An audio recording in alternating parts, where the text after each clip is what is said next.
Suman TV ఈరోజు మనం తంబళ్లపల్లి నియోజకవర్గంలో ఉన్నాం. ఇక్కడ రానున్న సార్వత్రిక ఎన్నికల్లో రసాబసాగా సాగుతున్నటువంటి సందర్భం మనకు కనిపిస్తూ ఉంది. అదేవిధంగా ప్రజల నాడి ఏ విధంగా ఉంది అనేటువంటి అంశాన్ని ఈరోజు మనం ప్రజలను అడిగి తెలుసుకునేటువంటి ప్రయత్నం చేద్దాం. అందులో భాగంగానే ఈరోజు మనం ఈ యొక్క పోల్స్ చేయడం జరుగుతూ ఉంది. ఈసారి ఏ ప్రభుత్వం వస్తే బాగుంటుంది? తెలుగుదేశం వస్తే బాగుంటుంది. ఎందుకంటే నిత్యావసర వస్తువులన్నీ పెరిగిపోయినాయి. ఇసుక దోపిడీ, భూదంద ఇవన్నీ ఉన్నాయి. అసలు రైతులకు వచ్చేసి 25 కేజీలు పాకెట్ వచ్చి 2200 ఉండింది, ఇప్పుడు 5000. ఇలా అన్నీ పెంచుకుంటూ పోతే ఎట్లా? కాబట్టి మాకు తెలుగుదేశం వస్తేనే. సార్, ఏ ప్రభుత్వం వస్తే? మాకు తెలుగుదేశం వస్తే బాగుంటుంది. ఏదని కానీ ఇసుక కానీ ఇసుక చంద్రబాబు ప్రభుత్వం అయితే 1000 రూపాయల లోడ్ ఉండేది, ఇప్పుడు 3000 రూపాయల లోడు. అది ప్రభుత్వం జగన్ ప్రభుత్వం మాకు ఏమీ నచ్చలేదు. చంద్రబాబు ప్రభుత్వం అయితే బాగా నచ్చింది మాకు. చంద్రబాబు రావు మరీ కోరుతున్నాము. వైఎస్ఆర్సీపీ. ఏమి వైఎస్ఆర్సీపీకి ఎందుకు ఓటేలు అనుకుంటున్నారు?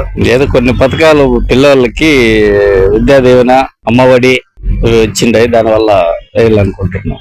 మీకు ఎంతమంది పిల్లలు? 2 పిల్లలకి ఏమన్నా వచ్చాయా? పెద్ద అమ్మాయి ఇడుపులపాయలో త్రిపుల్ సీట్ వచ్చింది, దానివల్ల వైఎస్ఆర్సీపీకి ఓటేలు అనుకుంటున్నారా? ఈ అరాచక పరిపాలన చూస్తుంటే కనీసం ఈ సైకో పాలన అనేది, ఈ ఇసుక దోపిడీ కానీ భూదందా కానీ కనీసం ఏది కూడా జరగట్లేదు. ఇప్పుడు కనీసం నేను డిగ్రీ చదువుకున్నాను కానీ నాకు కనీసం ఉద్యోగం కూడా రావట్లేదు.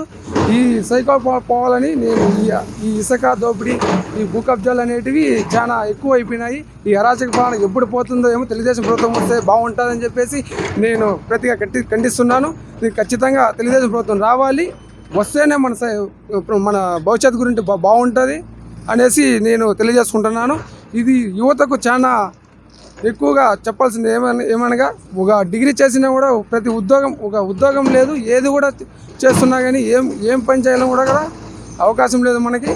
డిగ్రీ చదువుకున్నా కూడా నేను రోడ్లో తిరుగుతున్నాను. నేను కనీసం ఇంత 5 ఏళ్ళ పరిపాలన ప్రతి తంబళ్లపల్లి నియోజకవర్గంలో ప్రతి ఎమ్మెల్యే కూడా చూసినాము. ఈ కబ్జాలు కానీ, ఈ భూ కబ్జాలు కానీ, ఈ ఇసుక దోపిడీ కానీ ఎమ్మెల్యే కూడా చేయలేదు.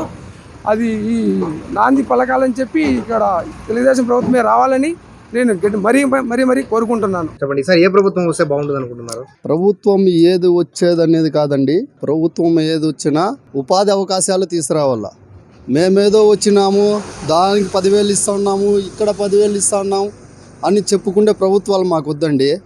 యువతకు ముందటికి ఫ్యూచర్కి పోయేదానికి, వాళ్ళకు ఉపాధి అవకాశాలు తెచ్చేదానికి ఒక ఫ్యాక్టరీస్ ఏంటన్నా తెచ్చి కంపెనీలు పెడితే ముందుకు పోతారు యువకులు. ఊరికే మా ప్రభుత్వం వచ్చేసింది, మేము కాపులకు అది ఇచ్చినాం, బల్జీలకు ఇది ఇచ్చినాం, రెడ్లకు అది ఇచ్చినాం, ఎస్సీలకు ఇది ఇచ్చినాం, ముస్లిమ్స్కి అది ఇచ్చినాం అని చెప్పుకుంటే పార్టీలు మాకు వద్దండి. ఏదన్నా కానీ యువత ముందరకు పోయే పార్టీలు కావాలండి మాకు. ఊరికే వచ్చేసినాం మేము, ఒక క్వార్టర్కు బిర్యానీ పట్ల ఇచ్చేసి, ఒక క్వార్టర్ ఇచ్చేసి అట్లా ప్రభుత్వాలు మాకు వద్దండి. మంచి నికాలసైన ప్రభుత్వం రావాలా. అలయన్స్లో ఉన్నాం కాబట్టి జనసేన బీజేపీ కలిసి ప్రభుత్వం ఏర్పాటు చేయాలని ఉన్నామండి మేము. సరే, త్వరలో ఎన్నికలు రాబోతున్నాయి కదా, మీరు ఏ పార్టీకి ఓటేయాలనుకుంటున్నారు? సార్, మీ పేరు? నా పేరు సాయి ప్రసాద్ రెడ్డి అండి. ఏం పని చేస్తున్నారు? నాకు అంగళ్ళలో ఒక చిన్న మెడికల్ స్టోర్ ఉందండి. ఆ మెడికల్ స్టోర్ లో నేను నా జీవనాన్ని గడుపుకుంటూ ఉంటాను. ఏ జిల్లా? అండ్ మాది అన్నమయ్య జిల్లా అండి. సరే అండి, ఈ జగన్ ప్రభుత్వం చూసారు కదా. అవునండి. నెక్స్ట్ రాబోయే ఎలక్షన్ లో మీరు ఏ పార్టీ గెలుస్తుంది అనుకుంటున్నారు? వైఎస్ఆర్సీపీనే డెఫినెట్ గా గెలుస్తుందండి. వైఎస్ఆర్సీపీనే ఎందుకు గెలుస్తుంది అనుకుంటున్నారు? ఎందుకంటే ఆయన చేసిన అభివృద్ధి, ఆయన పథకాల వల్ల అయితేనేమి, నవరత్నాల వల్ల అయితేనేమి, ప్రజల్లో ఉన్న ఒక మంచి మేలు, దానివల్ల ఖచ్చితంగా మళ్ళా వైఎస్ఆర్సీపీనే రూలింగ్ లోకి వస్తుందని మేము ఖచ్చితంగా చెప్పగలుగుతాం. గతంలో చంద్రబాబు గారు కూడా పథకాలు అమలు చేశారు కదా. చేశారండి. ఆయన మేనిఫెస్టోనే మాయం చేసేసి అన్ని పథకాలు అమలు చేసేసారండి. కాబట్టి ఆయన చాలా గొప్ప వ్యక్తి అండి. ఈ జగన్ ప్రభుత్వంలో ఆరోగ్య సేవలు బాగా అమలు జరుగుతుంది. అవునండి.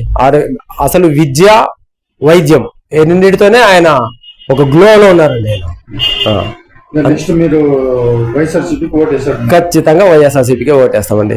2019 ఎలక్షన్లప్పటి నుంచి వైసీపీ ప్రభుత్వం చేస్తున్న అరాచకాలు, దౌర్జన్యాలు ఇన్ని కావు. రాష్ట్రంలో గత 4.5 సంవత్సరం నుంచి 8 లక్షల కోట్ల రూపాయలు అప్పులు చేశారు.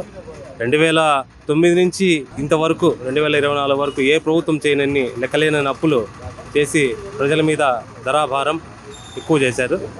అప్పులకు లెక్క లేదు. అప్పులు తెచ్చిన అప్పులకి ఏ పొంతన లేకుండా దేని మీద ఖర్చు పెడుతున్నారో కూడా చెప్పే పరిస్థితి ప్రస్తుత గవర్నమెంట్కి లేదు. ఈ ప్రభుత్వానికి బుద్ధి చెప్పే రోజులు దగ్గరకు పడ్డాయి. రానున్న కాలంలో 24 ఎలక్షన్లో ఖచ్చితంగా తెలుగుదేశం ప్రభుత్వం రావాలి, అధికారం రావాలి. జాబ్ కావాలన్నా, ఏదైనా ఉపాధి కావాలన్నా ఖచ్చితంగా ప్రభుత్వం మారాల్సిన అవసరం ఎంతైనా ఉంది. త్వరలో ఎన్నికలు రాబోతున్నాయి. మీరు ఏ పార్టీకి ఓటు వేయాలి అనుకుంటున్నారా? ఏం జగన్కే ఎందుకు వేయాలి అనుకుంటున్నారు? ఇల్లు లేకపోతే ఇల్లు ఇచ్చినారు. ఇచ్చినారు. నేతన్న నేస్తం ఎంత ఇస్తున్నారు? 24,000 ఇస్తున్నారు. మీ ఇంకా ప్రభుత్వ పథకాలు ఏమైనా వచ్చాయి మీకు? విద్యా దీవెన, వసతి దీవెన తెస్తారు. ఇల్లు ఇచ్చినారు. అందుకని వేస్తాము. అందుకని జగన్కే ఓటు వేయాలి అనుకుంటున్నారా?